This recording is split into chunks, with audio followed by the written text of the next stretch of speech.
They didn't call ahead.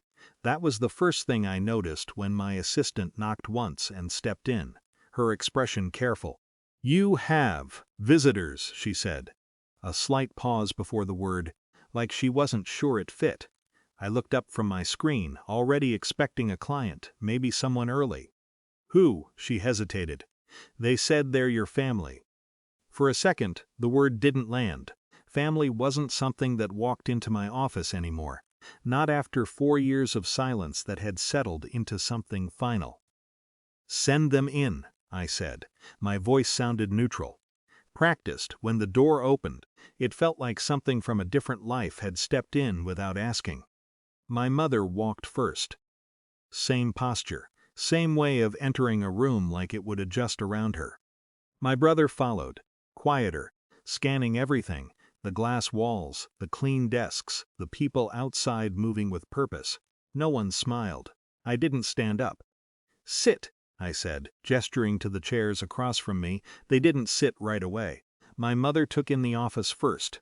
The framed certificates, the view, the small details that spoke without explanation. Then she placed a folder on my desk, not gently. "You've done well," she said. It wasn't praise. It was assessment. I closed my laptop slowly. "What do you need?" She slid the folder toward me. Inside were documents. Legal formatting. Structured. Prepared. "Sign over 50%, she said. "We'll handle the rest." I didn't touch the papers yet. "For what reason?" I asked. My brother shifted slightly. My mother didn't. "Because this belongs to the family," she said. "And you've had it long enough on your own." There was no acknowledgement of the 4 years. No mention of how I got here. Just a correction, as if something temporary was being made permanent. I opened the folder. Shares. Transfer clauses. Language that assumed agreement. "And if I don't?" I asked. She leaned forward slightly.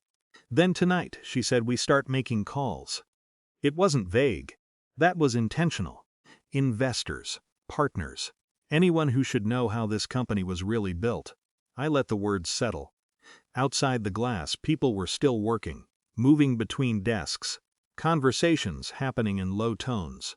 Normal. Inside, something older was trying to reassert itself. For a moment, I felt it, the familiar pull to explain, to justify, to soften the situation into something manageable. It passed.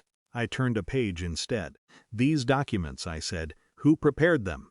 "A lawyer," my brother said quickly. "They're standard." I nodded. "Which firm?" He didn't answer. My mother did. "A name." Confident, I closed the folder. "Okay." That was all I said.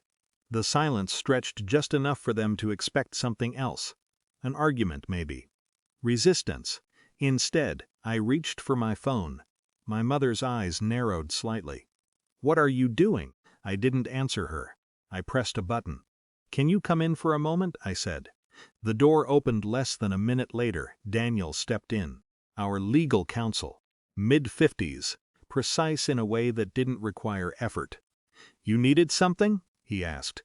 I gestured to the chairs. "Please join us." He took a seat without hesitation, glancing once at my mother and brother before looking at me. I slid the folder across the desk. "They're requesting a 50% transfer," I said, "and indicated reputational consequences if I decline." I didn't add anything else. Daniel opened the folder, scanning quickly. Not rushed. Just efficient. The room felt different with him in it. Not louder. Just defined. After a moment, he closed the folder. "These documents," he said, looking at my mother, "are not enforceable." She didn't react immediately. "They're based on assumptions of shared ownership that don't exist," he continued. "And the language used here, particularly regarding implied claims, would not hold under review." My brother shifted again. "That's not," he started. Daniel raised a hand slightly. "Not dismissive. Just enough. If there are further attempts to pressure or threaten reputational harm," he said calmly, "that would constitute interference. Potentially actionable." The word sat in the room, actionable. My mother's posture changed, just slightly, not collapsing, adjusting. "This is a family matter," she said. Daniel nodded once. "And this," he replied, is a company. The distinction didn't need emphasis. It was already clear. No one spoke for a few seconds. Outside, someone laughed softly. A normal sound, completely separate from what was happening inside. I looked at my mother, not with anger, not even with expectation, just recognition. This isn't something I'm giving away, I said. My voice was steady. Not raised. It never was. She held my gaze for a moment, like she was trying to find the version of me that would have responded differently. It wasn't there. She stood first. My brother followed. No apology. No escalation.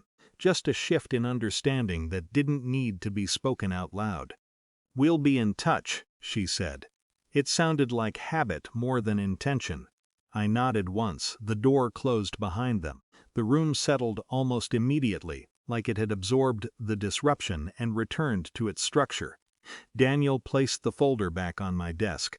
Do you want me to follow up? He asked. I considered it. Not yet, I said. He nodded and stood. Let me know if that changes. When he left, the office felt quiet again. Not empty, just clear. I opened my laptop. The same work was still there. Waiting for a moment, I sat without moving. 4 years ago, I would have signed something just to keep the peace. 4 years ago, I wouldn't have had anything to sign. Now, the situation had presented itself again. Same people, same assumptions, different outcome, not because I proved anything to them, but because I didn't need to. I picked up the folder, set it aside, and returned to my screen. Outside, the company kept moving, and this time nothing had shifted with it.